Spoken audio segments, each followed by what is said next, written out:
చౌకీదారులా వ్యవహరిస్తున్నారని వ్యంగ్యంగా అన్నారు. బీజేపీ నేతల ఇళ్లపై ఐటీ దాడులు ఎందుకు జరగడలేదని ప్రశ్నించారు. అన్ని రంగాల్లో మోదీ విఫలమయ్యారన్నారు. ఫెడరల్ ఫ్రంట్ విషయంలో జగన్తో కలిసి ముందుకు పోనున్నట్లు చెప్పారు.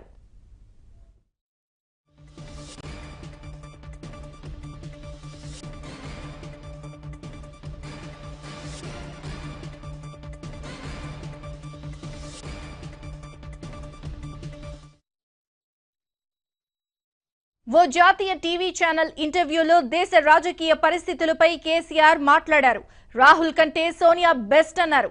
రాహుల్ గాంధీని ఒక్కసారి మాత్రమే కలిశానని, గతంలో కంటే రాహుల్ ఇప్పుడు పరిణితి సాధించారని కేసీఆర్ విశ్లేషించారు.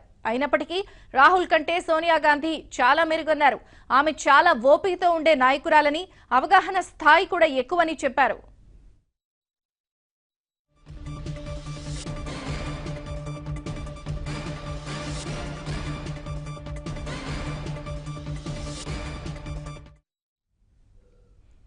ప్రస్తుతం దేశంలో నెలకొన్న రాజకీయ ఆర్థిక పరిస్థితుల మధ్య ప్రాంతీయ పార్టీలు చాలా బలంగా ఉన్నాయని, లోక్సభ ఎన్నికల తర్వాత ప్రాంతీయ పార్టీలన్నీ ఒకే ఎజెండాతో కూటమిగా ఏర్పడి కేంద్రంలో అధికారాన్ని కైవసం చేసుకోవాల్సిన అవసరం ఉందని అభిప్రాయపడ్డారు. ఈ లోక్సభ ఎన్నికల్లో ప్రాంతీయ పార్టీల మెజారిటీ కాంగ్రెస్ బీజేపీని మించిపోయే పరిస్థితులున్నాయని, ప్రాంతీయ పార్టీలకే బీజేపీ కాంగ్రెస్ మద్దతిచ్చే పరిస్థితులు వచ్చాయన్నారు.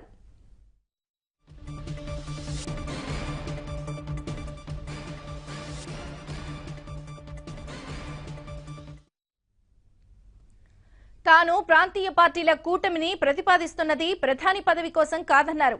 ప్రధాని ఎవరైనా తనకు అభ్యంతరం లేదని, ప్రాంతీయ పార్టీలు ఉమ్మడి ఎజెండాతో ముందుకు పోతూ రాష్ట్రాల ప్రయోజనాలను కాపాడుకోవడమే తన లక్ష్యమన్నారు. ప్రాంతీయ పార్టీల అధినేతలతో ఇప్పటికీ తాను చర్చిస్తూనే ఉన్నానని వివరించారు.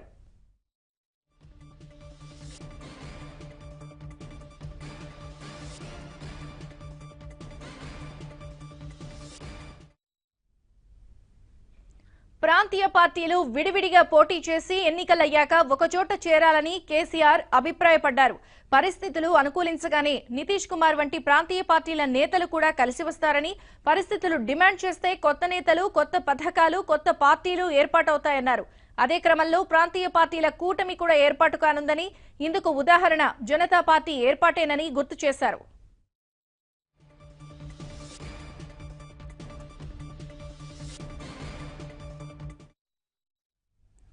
కాంగ్రెస్ బీజేపీ పూర్తిగా విఫలమయ్యాయని విమర్శించారు. ప్రస్తుతం దేశంలో రాజకీయ నాయకత్వ శూన్యత ఏర్పడిందని, కాంగ్రెసేతర, బీజేపీయేతర ప్రభుత్వం ఏర్పడాల్సిన అవసరం ఉందని చెప్పారు.